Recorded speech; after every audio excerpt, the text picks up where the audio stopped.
Il y a bien longtemps, dans un pays lointain, vivait un marchand d'olives arménien. Il avait 3 fils, et Garabed, le plus jeune d'entre eux, paraissait le plus apte à perpétuer la tradition. Devenir marchand d'olives, comme son père, le père de son père, et le père du père de son père avant lui. On lui disait souvent, « Garabed, tu es un grand rêveur, c'est pourquoi tu seras un bon vendeur, car un bon marchand doit savoir faire rêver ses clients. » Effectivement, Garabed aimait à rêver à l'ombre des oliviers, et lui qui avait l'habitude de faire de beaux rêves, fit un jour un cauchemar terrifiant.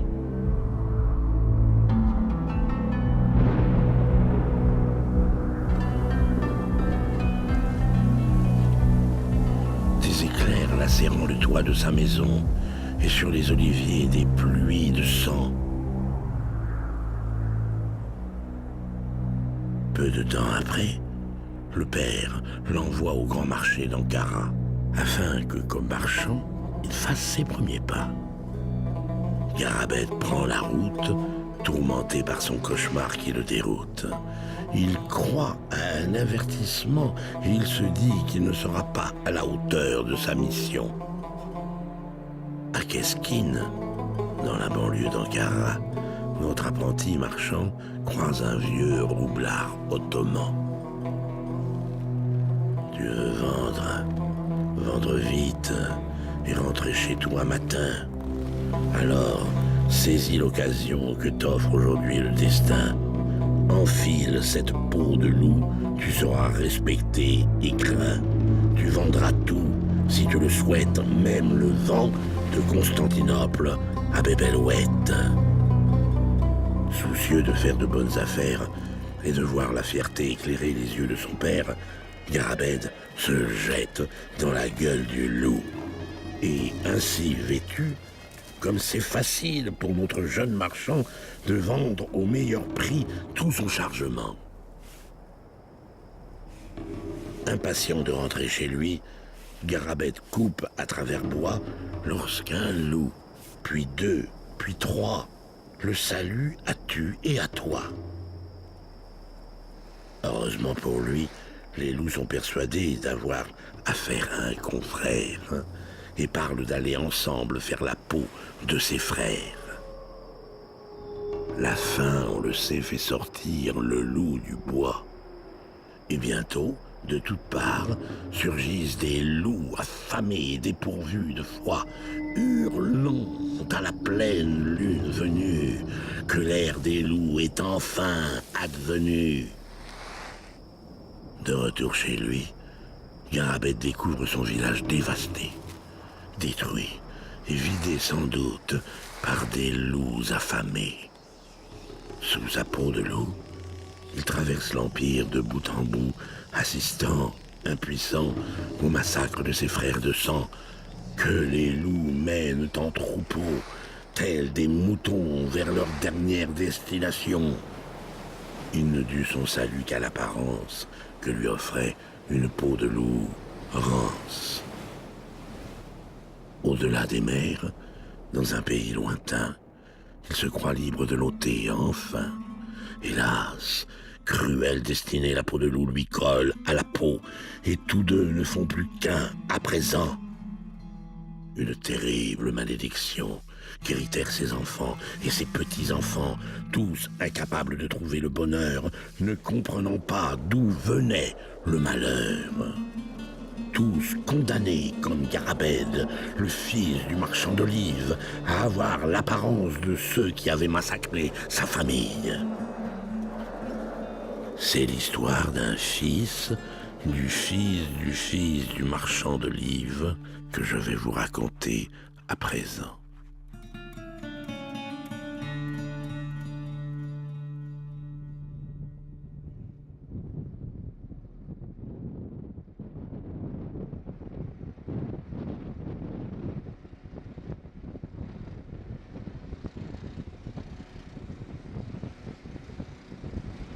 Donc d'abord, vous voulez faire Paris-Ankara.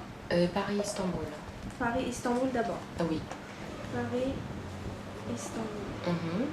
Vous voulez aller de Istanbul après Ankara? Oui, exactement. En train. J'aimerais bien, ouais. Et ensuite, tous les environs d'Ani, t'as plein d'églises, des monastères, des forteresses, des anciennes mosquées seljoukides. C'est pas trop dangereux cette région? C'est un peu dangereux, mais en été, non. En été, non? Pourquoi? C'est moins dangereux en été? En hiver, c'est un peu plus dangereux parce que les terroristes, ils en profitent plus en hiver pour descendre à la ville, en fait. Ah ouais? Les terroristes... Il y a beaucoup de personnes qui ont peur justement d'aller là-bas à cause de ça, mais il n'y a rien à avoir peur. D'accord. Bonjour. Bonjour. Et après, on a Genève. On organise notre voyage de noces en Turquie. Oui, vous filmez. Et je filme parce qu'en fait ma femme est d'origine polonaise. On doit Comme faire ça. un compte rendu à la famille. Comme sa grand-mère n'a pas pu venir, je fais un film de tout notre mariage. Félicitations. Merci. Voilà maintenant 6 mois que Mathieu et moi sommes mariés. Alors il était temps de partir en voyage de noces. Je ne sais pas pourquoi les gens se marient, mais moi c'est parce que j'ai rencontré l'homme avec qui je veux passer le reste de ma vie. Vous me trouvez naïve? Attendez de connaître mon côté rock'n'roll.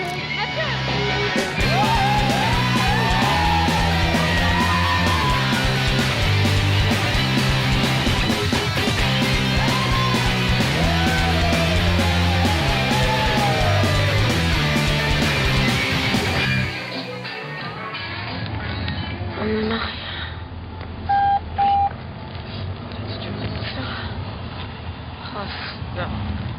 Franchement, je pensais pas que c'était si chiant de préparer un mariage. Franchement, c'était une seule fois de ma vie.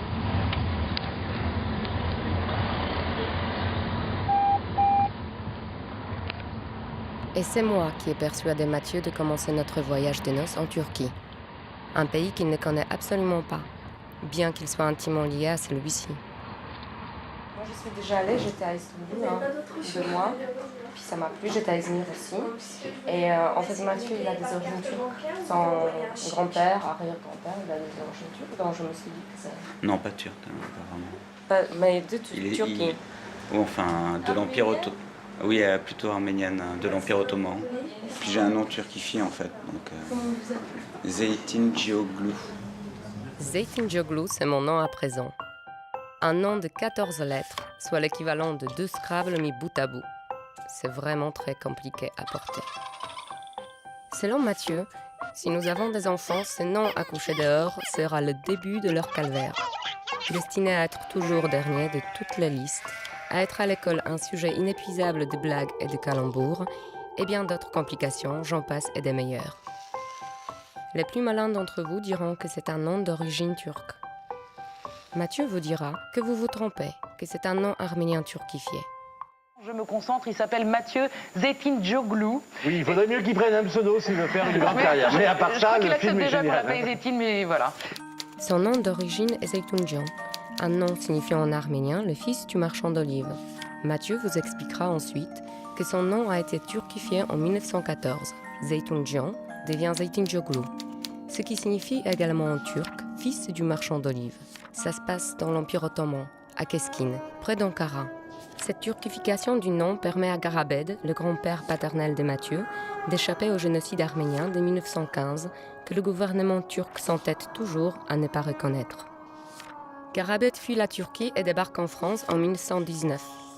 Il obtient la nationalité française et souhaite récupérer son nom d'origine. Mais à l'époque, la France est stricte dans sa logique d'intégration. On ne peut quitter un nom étranger que pour un nom français. Garabed fonde une famille et transmet à ses enfants ce nom turquifié, les condamnant à cacher leurs origines arméniennes derrière la langue des bourreaux. Vous croyez que ça se fera De reconnaissance Ouais. par la Turquie. Ouais. Non, je pense pas. On a des gouvernements trop conservateurs. Donc là-bas, vaudra mieux pas que je parle trop des Arméniens en fait. Aussi, vous Si. pouvez parler des Arméniens. Parce que s'il y a des sentiments nationalistes. À mon avis. Éviter quand même le mot génocide. Ne pas parler Il y a quand même l'écriture de l'histoire officielle qui fait que les Turcs sont persuadés de ce qui s'est passé. Le peuple turc a beaucoup de réticence aussi à essayer de repenser sa propre histoire. Ne vous inquiétez pas, les gens ils seront plutôt sympas et puis bon, si vous êtes à l'aise, vous pouvez dire que vous êtes français et puis vous pouvez poser des questions sur les Arméniens, ils vous raconteront leur point de vue, c'est intéressant aussi. Ladies and gentlemen, we have just landed at Atatürk Airport in Istanbul.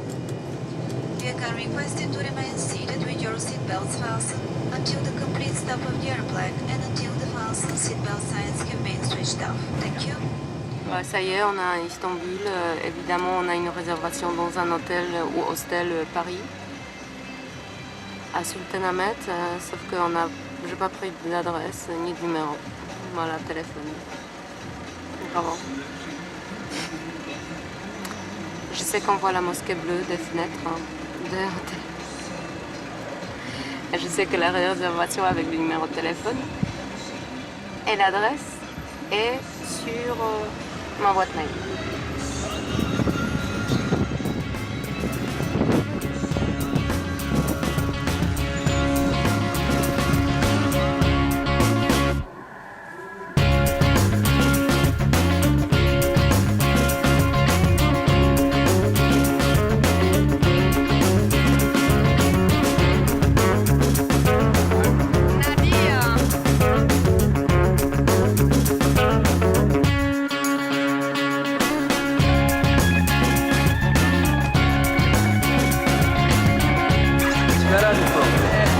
Poland, dzień dobry.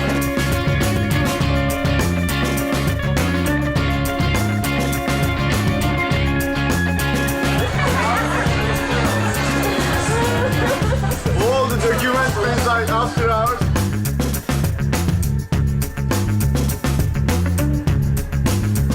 Je trouvais le truc sur internet, comment demander qu'ils nous le mettent en anglais déjà. Ouais, comment? En anglais, please change it into English. Luften kumutları çevirir English. Did you hear about Armenian genocide? Genocide. Massacre. Massacre. Armenian in 1915. Oh, 50. 1915. 1950. 15. Yes. 15. Yes. The massacre of the Armenians by the Turks during the First War. Did you hear about it? Don't. I like to French, I like to Sarkozy, I like to work. No problem, Turkey. Turkey. Did you hear about the problems in 1915 in Turkey between the Armenians and the Turkish? No, you haven't got a problem with Armenians. It's a lie. You don't think Turkey should recognize Armenian genocide? No. What does the word genocide mean to you? How do you understand it? Genocide. Mm-hmm. I think genocide very bad. Genocide is fight and war in the world. Well, I don't know the meaning of that term. Genocide, it was a word invented by a Jewish lawyer after the World War II in 1946 to describe what happened to the Jewish nation, to Jews from Europe. Yeah. It means a mass extermination of a population because of their ethnical or religious difference. Yeah. That's what it means, Armenian genocide. Did you hear about it? Yes. What do you think about it? When it happens, it was 1915, and it was the First World War, when the Turkish army was fighting in Gelibolu, in everywhere. The Armenian people, provoked by the English people, by some of the European countries, and they started to burn the houses. Nobody is speaking about it. Hey, maybe the Turkish people killed lots of Armenian people, but hey, they started to burn the houses. But of course, I'm not saying it's a nice thing to kill the people. No. But sometimes you have to do it because of protecting your family.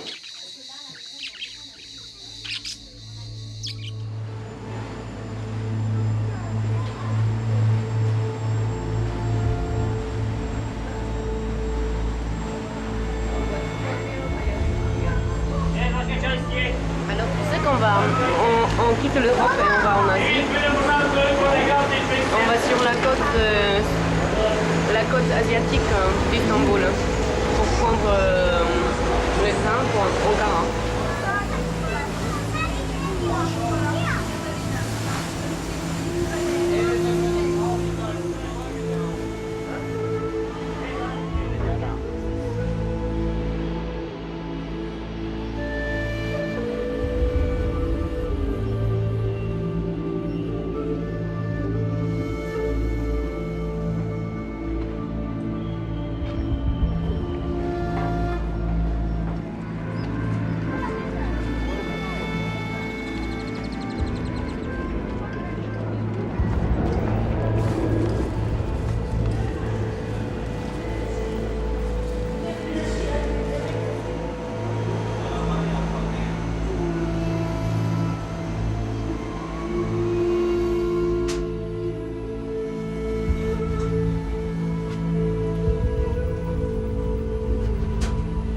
Ankara? Ankara.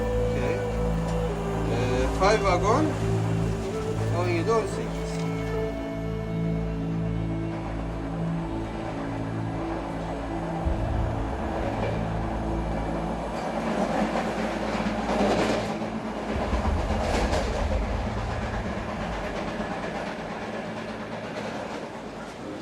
Ne içersiniz?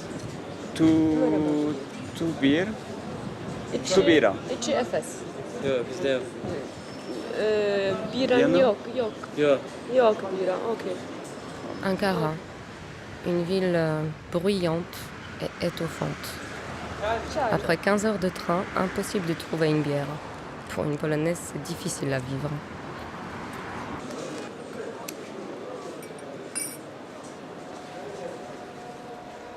C'est ici, dans la banlieue d'Ankara, à Keskin, que Garabet Zeytunjian est devenu Garabet Zeytinjoglu.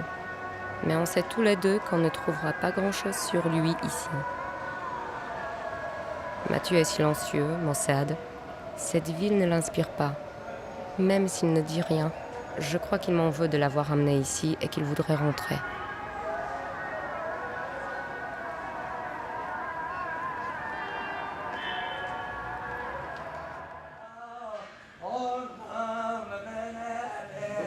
C'est quand même là où il y avait les Arméniens, non? À l'est de Turquie. Je croyais que tu voulais visiter la terre de tes ancêtres. Non? C'était ça l'idée. Puis à Ani, je te rappelle, à la frontière arméno-turque. Et Ani fut choisie en 961 par le roi Bagratide Ashot III pour être sa nouvelle capitale, à la place de Kars. Regarde comme c'est beau. Ani au printemps. Ani, Kars, Van. Je vais voir, ça va être super. Et Atatürk veillera sur nous.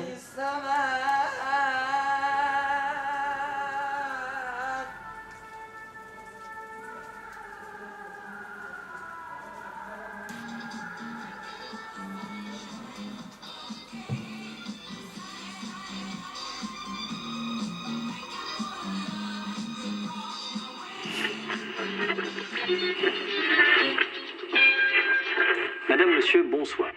L'enquête sur le problème arménien va ce soir nous entraîner en Turquie. On ne comprendra jamais le problème arménien si l'on ne se réfère pas à l'effroyable génocide de 1915. Cette année-là, par centaines de milliers, les Arméniens furent laminés. C'était donc pendant la Première Guerre mondiale.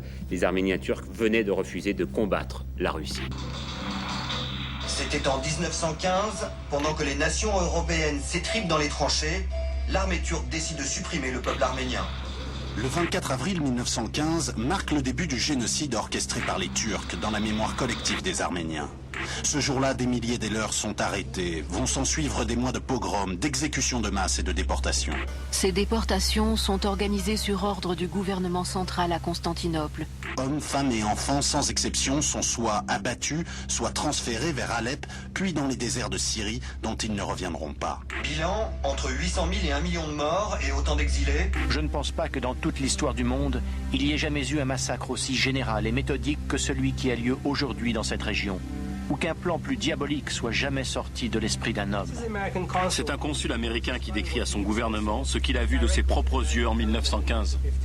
Au total, sur 2 millions de personnes, le génocide aurait fait 1 500 000 morts. Les Arméniens estiment que près d'1,5 million des leurs ont péri dans un génocide donc perpétré par les Turcs entre 1915 et 1917, mais Ankara récuse ces accusations. Voilà près d'un siècle que les gouvernements turcs successifs nient la réalité historique de ce génocide.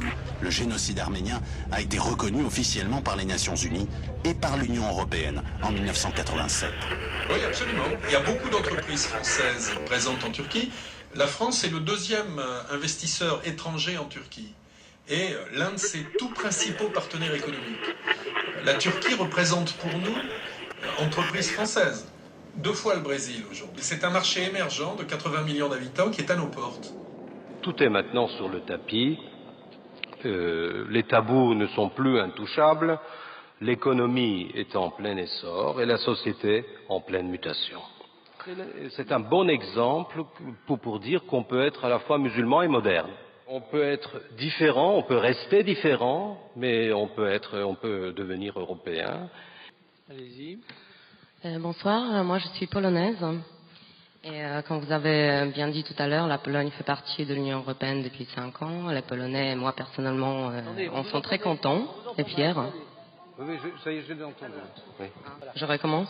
Outre les bénéfices économiques, je pense qu'étant polonais, on est très attaché aux valeurs fondamentales de l'Union, c'est-à-dire l'Union a été fondée pour empêcher les erreurs et les horreurs du passé. Je pense à Auschwitz et autres camps. Et ma question est, est-ce que c'est vrai qu'en Turquie, il existe des musées négationnistes qui présentent le génocide arménien comme le génocide perpétré par les Arméniens sur les Turcs?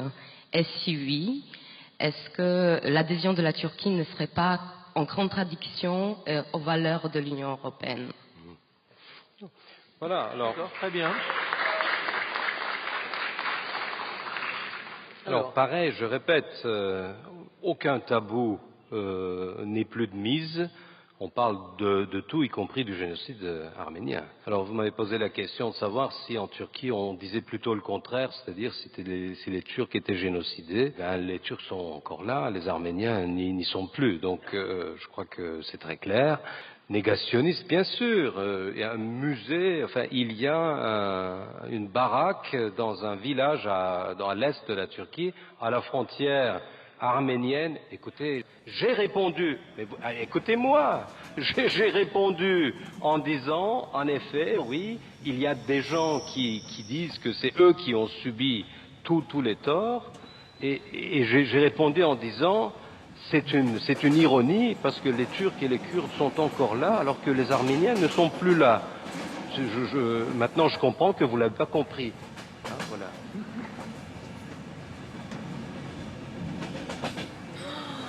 Wow, c'est breathtaking, comme on dit.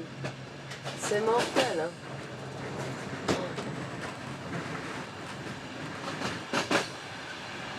C'est mortel aride. Enfin arrivé à Erzurum, après 24 heures de voyage, plus 12 heures de retard. Archaeological Museum of Erzurum. Museum. Archaeology. Yeah, because we're interested in the section. There should be section about the massacres of the Turkish population by the Armenian. And I read that there's a part concerning this part of history in Archaeological Museum. But the guide we bought doesn't say anything about it. Not information. You don't... Many times. You don't have specific... I don't know. Is there Armenian area in Armenian area in Erzurum? Neighborhood.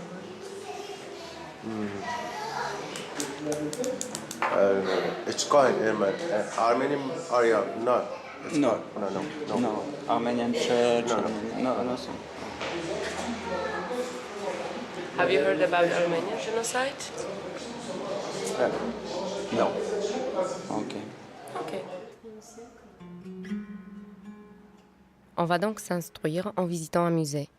Le musée archéologique d'Erzurum, où nulle part il n'est dit que les Arméniens ont vécu sur ces terres pendant plus de 3000 ans, et qui, selon certains guides, abriterait une section négationniste. On est bien loin de la petite baraque de rien du tout, perdue au milieu de nulle part. La section négationniste se trouve un peu cachée au fond du musée. Quelques panneaux sur un mur qui exhibent les photos de cadavres et des squelettes exhumés en alléguant que ce sont ceux de Turcs massacrés par des terroristes arméniens. Les cadavres ne parlent pas, on peut leur faire dire ce qu'on veut. Alors comment savoir s'il ne s'agit pas là de cadavres d'Arméniens turquifiés pour l'occasion? I would like to find out something more about the Armenian problem.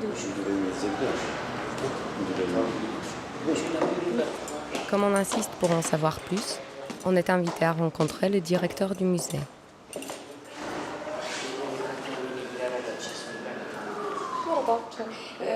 We would like to know if you have information about the Armenian problem in the region. Bu müzemiz hakkında ve Erzurum'daki diğer tarihi yerler hakkında müzemizde bulunan vitrinler, Urartu, Ermeni katliamı salonu. Ancak çok ayrıntılı bilgiler yok. Hani varsa da belki müdür beyde vardı. No publication. Yok. İsterseniz bir de müdür beye soralım. Bizler geldi de Ermeni katliamı ile ilgili ayrıntılı bilgi var mı diye soruyorlar. Bizim kitapçığı verdim ama bizim kalemde yok. CD verebiliriz onların yazılarını. We saw the section in your museum, the Armenian Turkish section. It's very interesting. But we would like to read more about it. And in France, they speak a lot about Armenia and Turkish problem. And France, very wrong. Very wrong. Very wrong knowledge because knowledge absent. At France, in France. Information absent. Lack of information or not enough. Yes. Not enough. In France, historians say Turkish kill Armenian. Is it true or no? No. They talk about massacres. Problem. And they talk a lot about. And here they say, in your museum, they say Armenian kill Turkish. So. Yes. Very wrong for use. History mix. They say genocide. Wrong knowledge. World in world. I have very knowledge. Yeah, a lot of knowledge. In museum, Armenia section. Excavations. Yes. All world media call for excavation. Yeah. There together they are see excavation world media. Are you understand? New history mix. Problem. Armenia go on world. Are you understand? All knowledge recorded TV, camera, photograph. Very knowledge one day cause a mix question. Bilgiler dağıtıyor. Are you understand? Je comprends surtout que c'est aussi peu clair pour lui que pour nous. Heureusement, il est aidé par l'État turc qui met à sa disposition des moyens modernes, tel un DVD destiné aux touristes curieux comme nous. Mais comme ça doit faire longtemps, voire peut-être jamais qu'on avait posé ce genre de questions ici, il ne retrouve pas ce DVD qui viendrait nous éclairer. Comme il est très gentil, il nous promet de faire le nécessaire pour nous faire parvenir le DVD en France.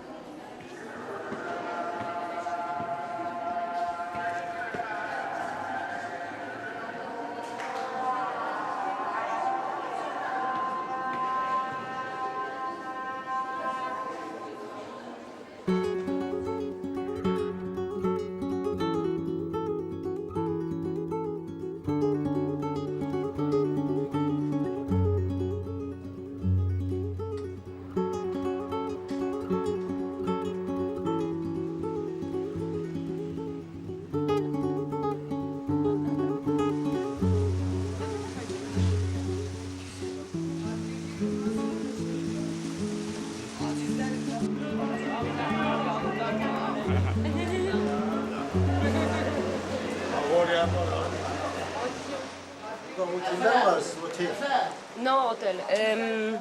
Benzerlikleri var. Arkadaş. Araplar var. Arkadaş Erzurum. Arkadaşla kalıyorsun. Eyvah. Sen Polonyalı mısın? Polonya. Bu Fransız. Fransız. Eş misiniz ikiniz? Yes. Very good. Türkiye balayı. Nişanlısınız. Yes. Güzel.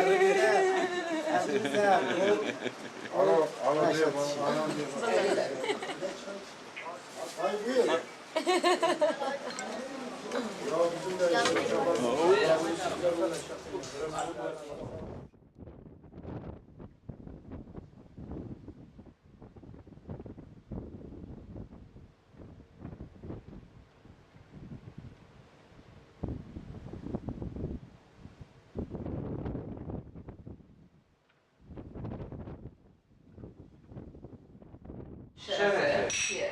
Şerefe.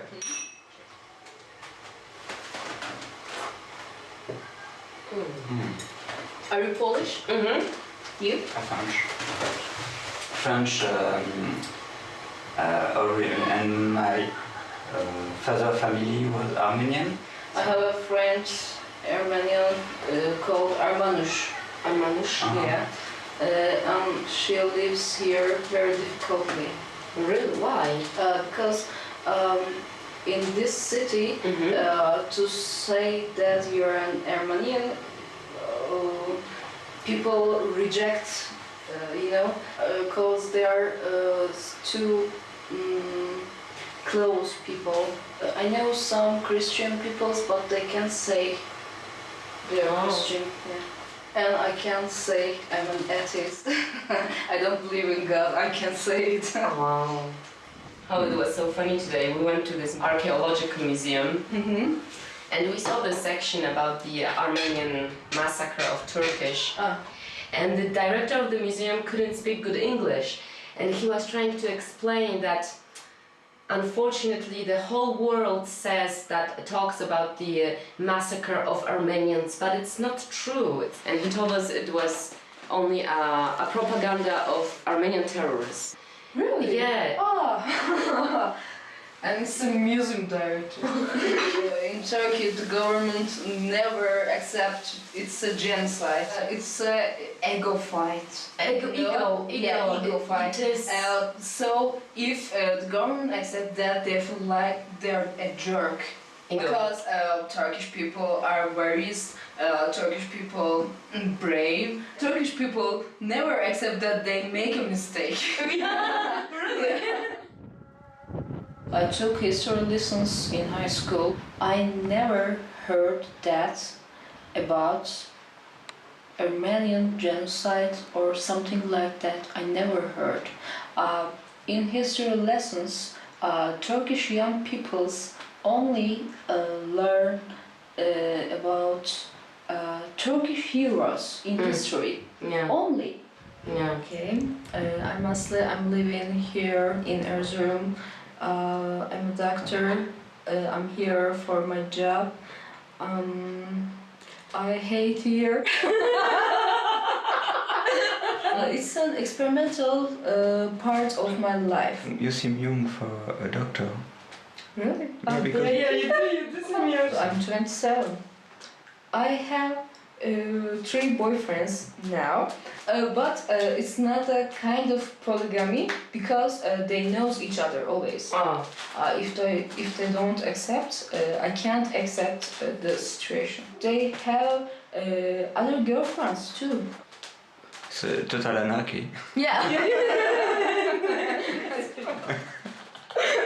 I'm sorry, I don't feel like a Turkish. Yeah. You don't feel like a Turkish?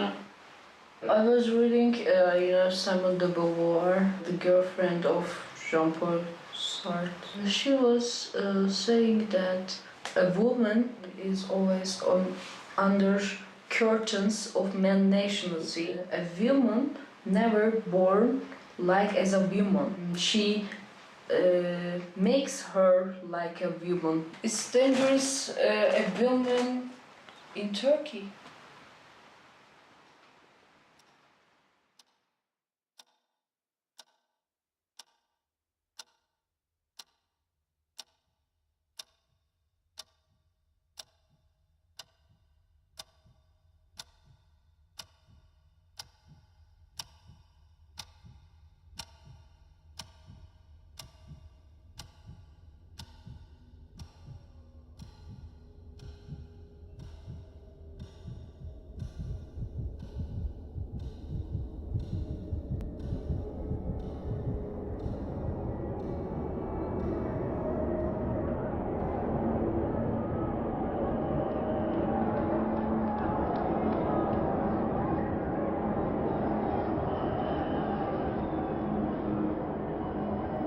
Les Arméniens ont affaire à un négationnisme qui n'est plus un négationnisme sectaire, mais qui est un négationnisme d'État. Ils ont face à eux et contre eux un grand État puissant, doté de tous les moyens de chantage que l'on peut imaginer.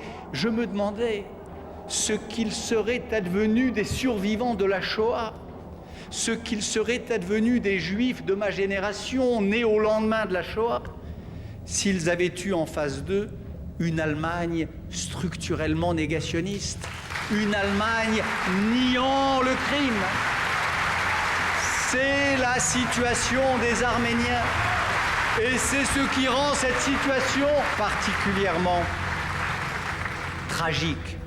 Face au discours de ceux qui viennent nier que la réalité ait existé, face à ceux qui viennent dire que vos grands-parents ou arrière-grands-parents ne sont pas vraiment morts, ou pas vraiment morts comme ça, ou que vous prétendez qu'ils sont morts ainsi en vertu d'obscurs intérêts dont vous seriez les trafiquants, vous les Arméniens et nous les Juifs.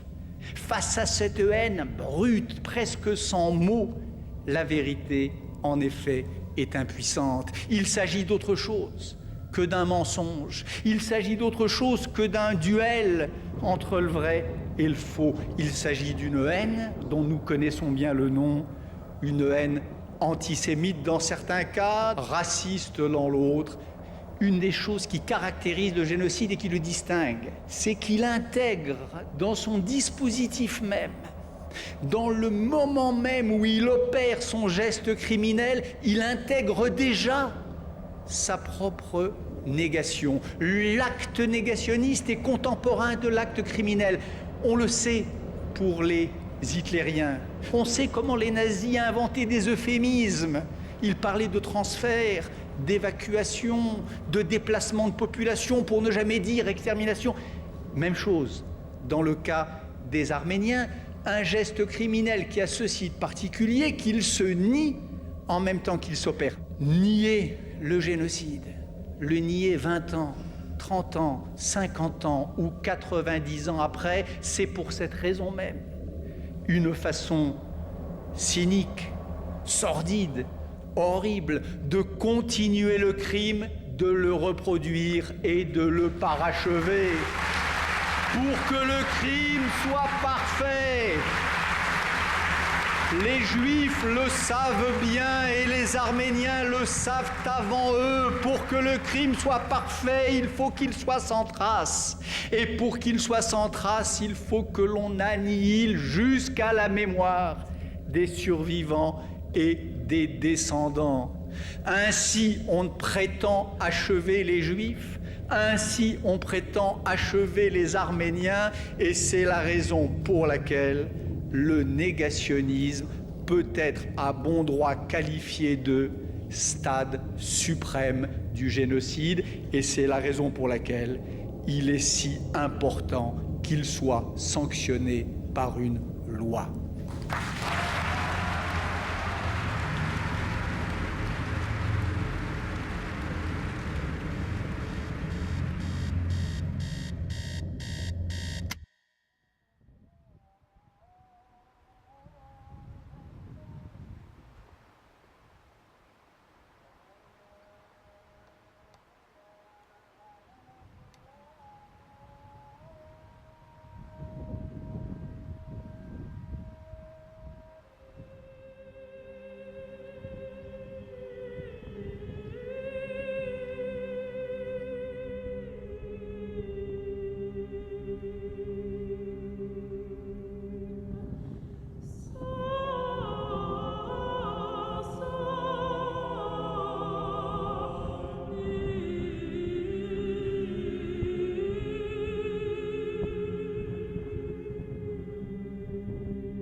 De l'autre côté, c'est l'Arménie.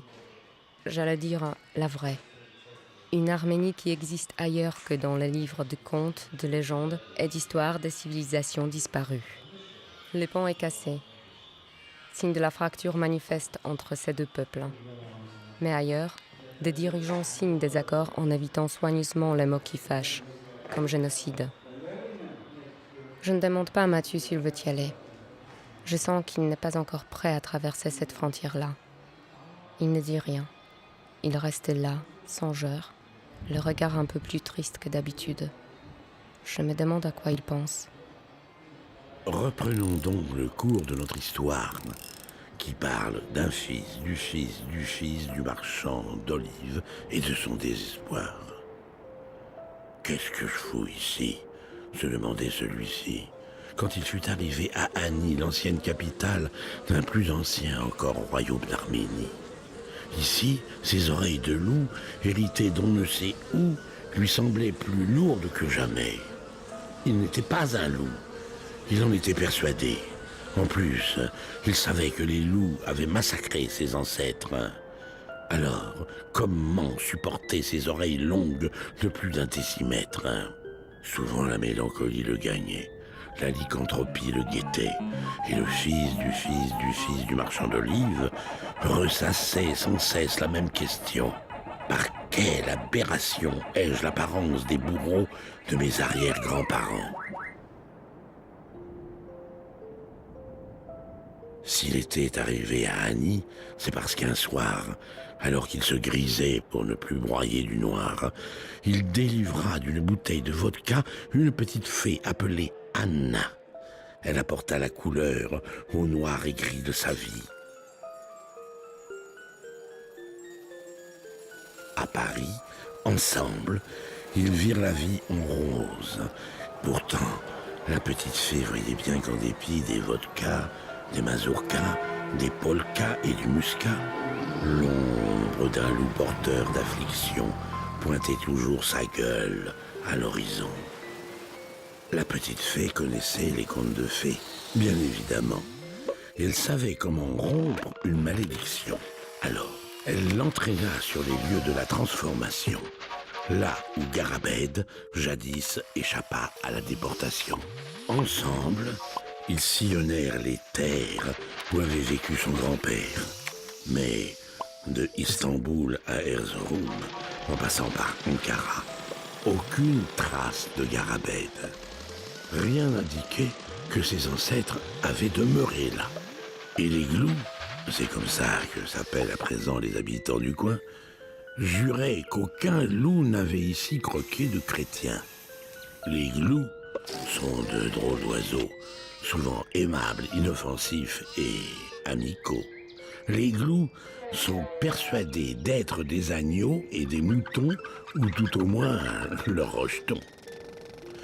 Mais le fils du fils du fils du marchand d'olives avait appris chez lui que les choses sont rarement ce qu'elles ont l'air d'être. Et il savait que les glous étaient les descendants des loups, ceux-là même qui, un siècle auparavant, avaient déporté et massacré ses lointains parents. Ici, le sujet était tabou. Et à un grand renfort d'éducation, les glous sont persuadés d'être des moutons.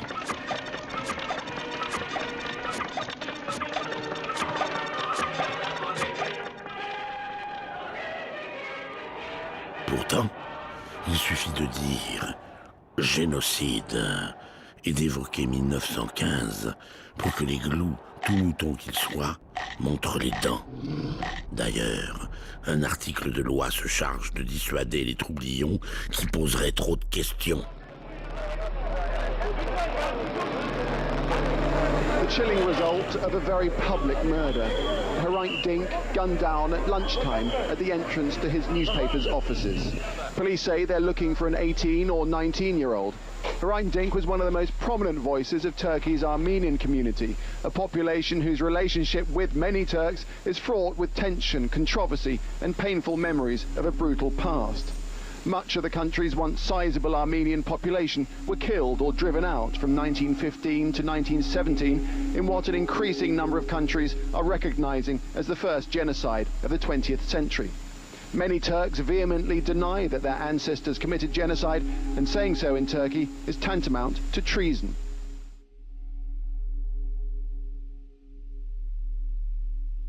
Genocide is a new word combining the Greek word genos meaning race or group, with the root of the Latin sidere meaning to kill. Dr. Raphael Lemkin, who is a professor of law at Yale University and specializing in teaching matters about the United Nations. Dr. Lemkin is the man who created the word genocide. Dr. Lemkin, could you give us a little background on how you came to be interested in this genocide? I became interested in genocide because it happened so many times. It happened to the Armenians, and after the Armenians, Hitler took action. Le mot génocide, c'est un mot juridique. Si vous faites une définition large, oui, effectivement, vous pouvez le considérer comme génocide. Si vous faites une définition plus restrictive, ben, évidemment, ce n'est pas considérable comme génocide. Mais là, il ne faut pas se concentrer sur le jargon, sur le concept. Ce qui s'est passé en Arménie, vous l'appelez une grande catastrophe. Est-ce que pour vous, c'est un génocide? Vous me répondez par oui ou par non? C'est tout ce que je demande. Tu as déjà répondu. Je vais répondre à cette question. Je ferai 2-3 remarques après, mais juste je voudrais savoir si je n'ai pas bien compris votre intervention. Si vous voulez que je répète, je vais le répéter. Si vous prenez au sens large la définition... Non, pas au sens large, au sens restreint, c'est oui ou non. Est-ce que c'est un génocide? Mais c'est non, si vous voulez tellement. Non, je vous pose la question. Il me semble... Écoutez, monsieur, je crois que... Je voudrais savoir l'avis de monsieur, qui est un intellectuel, ça m'intéresse. Il vient d'y répondre. Est-ce que c'est un génocide ou non? Oui ou non? Répondez. Écoutez, on n'est pas... Non, machin. Non, voilà, merci monsieur. C'est ce que je voulais entendre. Oh, on a une lettre. Ah, mais c'est de Turquie, regarde. Erzurum Musée. The Armenian Issue. C'est un DVD édité en 4 langues par le ministère de la Culture de la République turque, intitulé en français « Question arménienne, des allégations, la vérité historique ». On va enfin comprendre ce qu'a essayé de nous dire le directeur du musée d'Erzurum. Alors, tu veux quelle version? Turque, anglaise, allemande ou française? Les Arméniens ont donné le plus grand préjudice au peuple turc avec leur massacre lors de la Première Guerre mondiale. C'est la version complète de l'histoire du génocide arménien, version turque. La vidéo, film.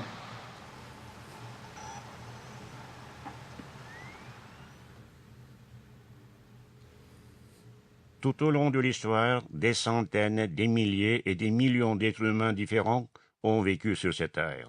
Les Arméniens y étaient aussi présents. Au fil des siècles, ils avaient connu successivement la domination des Perses, des Macédoniens, des Séleucides, des Romains, des Parthes, des Sassanides, des Byzantins et des Arabes. Ils avaient été exilés d'un lieu à un autre jusqu'à ce qu'ils fussent soumis à l'hégémonie turque en 1071. Suite à l'affaiblissement de l'État ottoman à la fin du XIXe siècle, un changement brusque est intervenu dans les relations turco-arméniennes. Les Arméniens se sont, pour obtenir l'appui de l'Occident, mis à se présenter comme un peuple opprimé et alléguer que les Turcs avaient usurpé leur droit de souveraineté sur l'Anatolie. Les Arméniens ont commencé à s'écarter de la société turque du point de vue religieux, culturel, commercial et politique. Les Arméniens ont infligé les plus grandes pertes au peuple turc par les massacres qu'ils avaient commis pendant la Première Guerre mondiale. À cette époque, les Arméniens ont fait de l'espionnage pour le compte des Russes et déserté en contrevenant aux appels d'incorporation. Les bandes arméniennes qui ont lancé des assauts sur les troupes turques se sont livrées au grand massacre. Et attaquant aussi des villages turcs, elles ont porté préjudice à la population civile. Par exemple, tous les habitants du village de Zévé de Van ont été décimés par les Arméniens, sans distinction de femmes, d'enfants et de vieillards.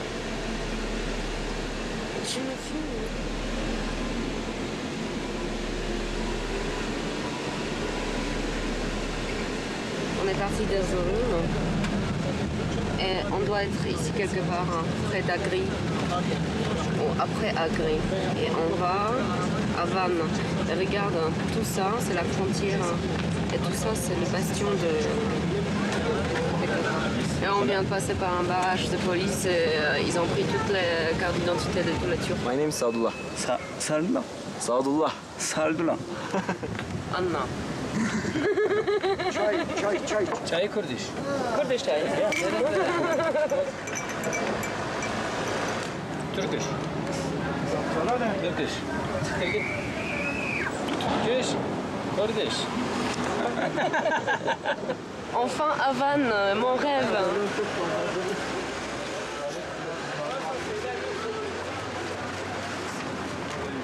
Where can we find Armenian church, Armenian culture?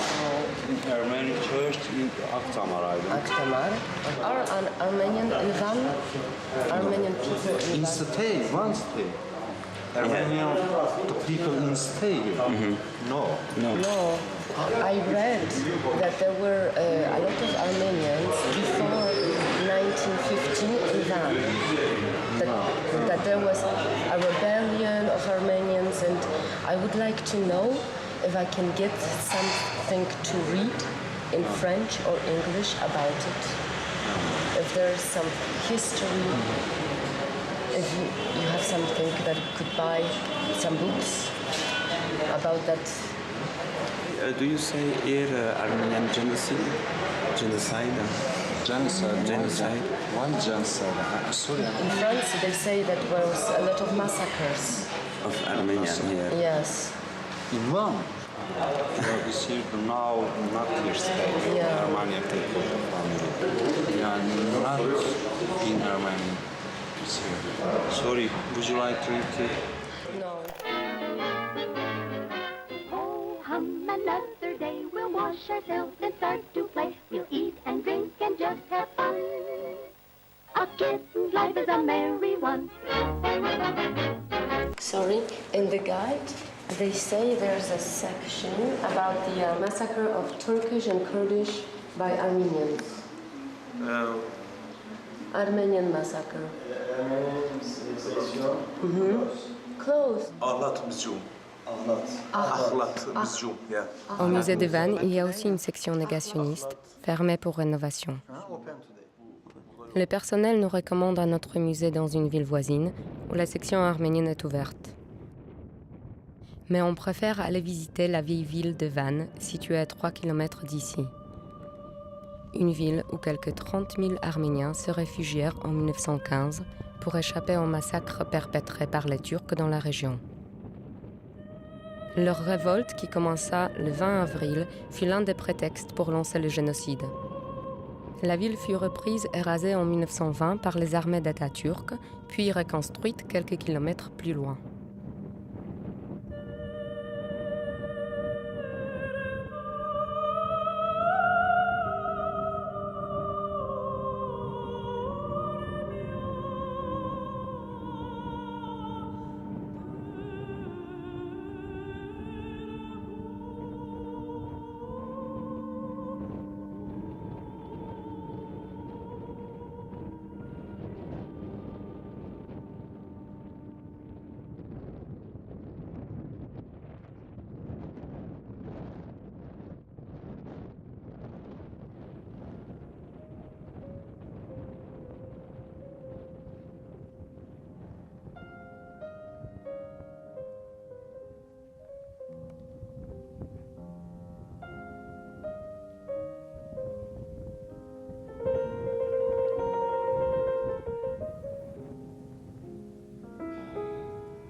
burqa, the only way to feel better.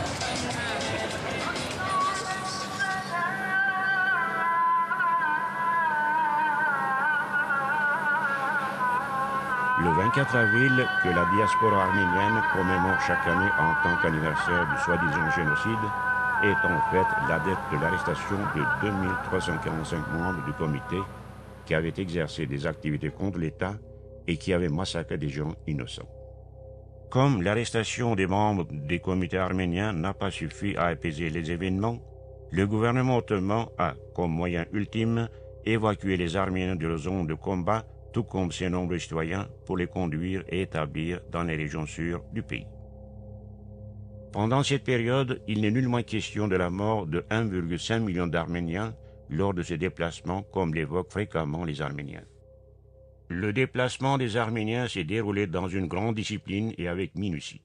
Le nombre des Arméniens mis en route a été continuellement vérifié à leur point de départ et à leur destination. Par conséquent, il n'existe pas un seul Arménien tué par l'armée ottomane à des fins de génocide. La pratique de déplacement n'a pas visé à exterminer les Arméniens, mais bien au contraire, à les protéger et assurer la sécurité de l'État. Quant à l'Arménie et à la diaspora arménienne, elles font des propagandes anti-ottomanes pleines de mensonges et de calomnies. Or, la vérité historique est ceci. Par sa décision de déplacement, l'État ottoman a sauvé les Arméniens de la disparition et les a protégés d'une façon rarement rencontrée. Par conséquent, il n'existe pas un seul Arménien tué par l'armée ottomane à des fins de génocide. Bon, là, c'est vraiment très très gros. Là, on est dans une forme extrême de négationnisme qui, à mon avis, dessert l'État turc actuel par son excès. Avant de nier un génocide, on commence par accuser la personne que l'on désire tuer, ou enfin le groupe que l'on désire détruire. Et là, c'est parfaitement exemplaire, avec un tissu de mensonges assez étonnant. Les Arméniens sont coupables de tout ce qui leur arrive, tout sans exception.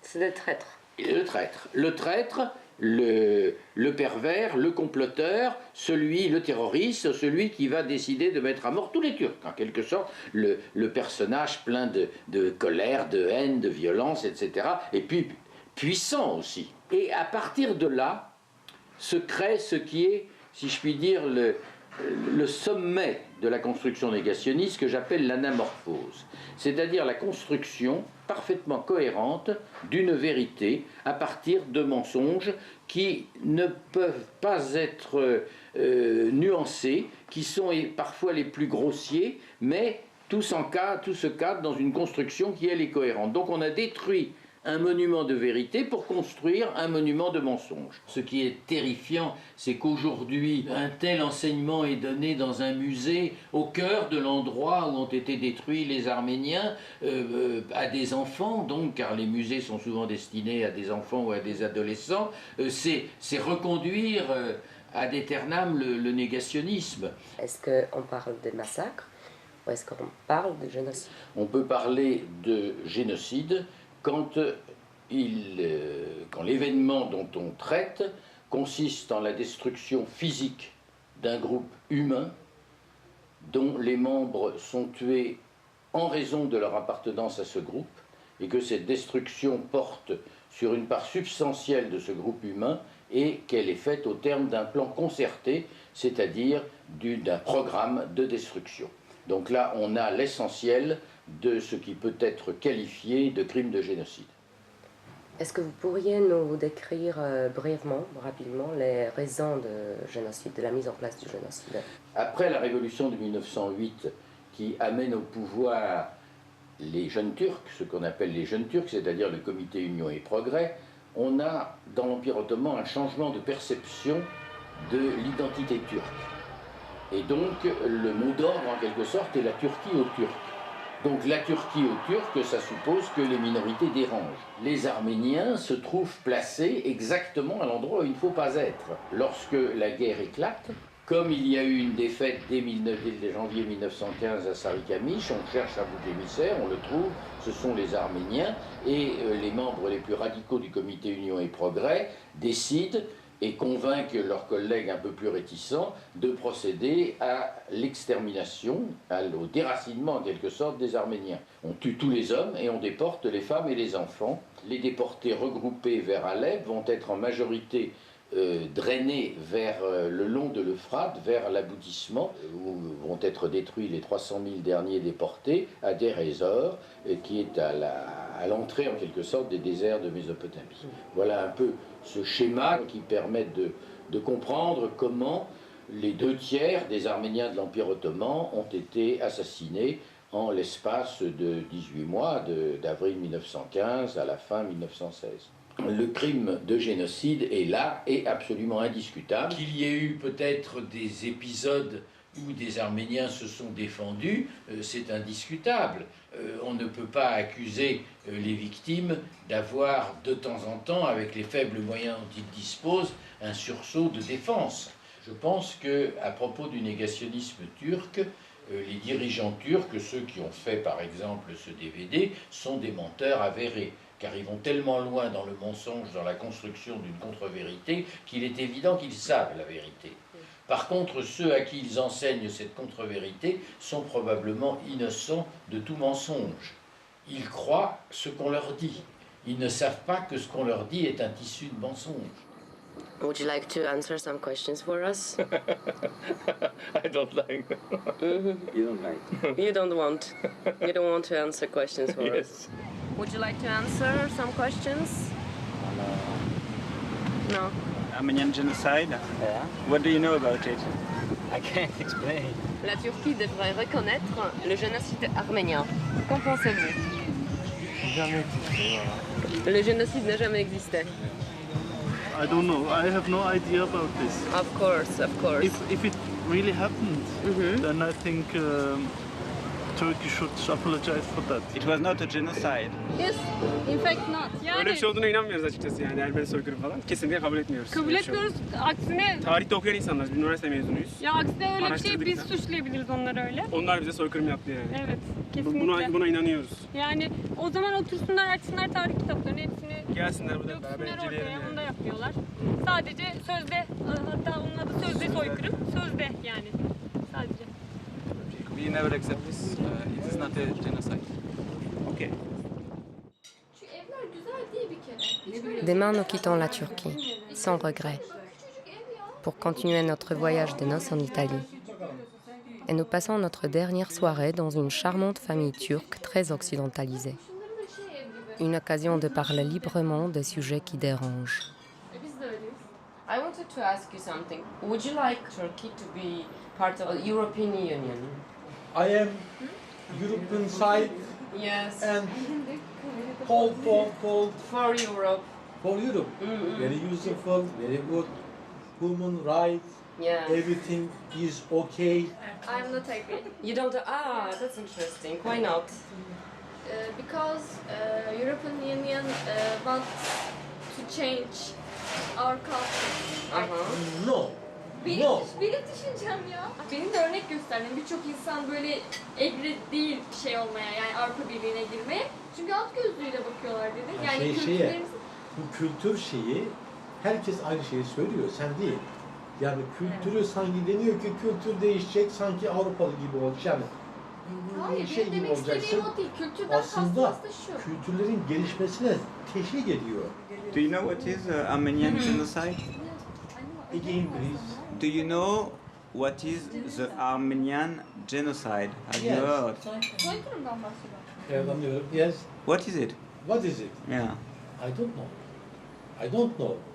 I say not this is true or wrong. I don't know. No one knows. I don't know is true or not. Do you learn that at school? There is no soykırım ne? Genocide. We learn. It's not true in history or history book. There is no genocide. In this year, Ottoman, not Turkey. Ottoman and Russia in the war. Yeah. In the war, Armenian terrorists,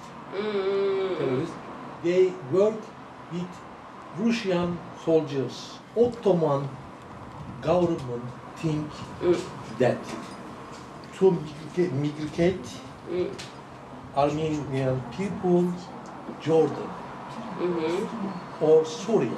In this travel, many Armenian people died. Yes, yes, yes. If genocide, government decide to kill, not migrate, kill, child and old people, no difference. Kill. Turkish say not we decide to kill Armenian people. Now our government and Prime Minister or President say, please look and explore our archive. Our archives are open for all of the world, but Armenian government never explore. They never believe you are genocide. Believe. I don't know why I believe this. I don't know. International historian decide Ottoman is guilty. The French Parliament 2000 year decide Armenian genocide. Yeah. How decide you are guilty or not? How? This is not logical. Intelligent. This is not logical. Not logical. Parliament decide you are guilty.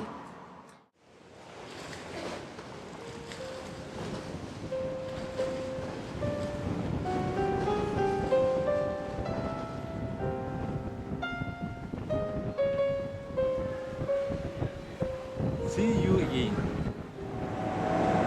On s'en va, avec 2 heures de retard.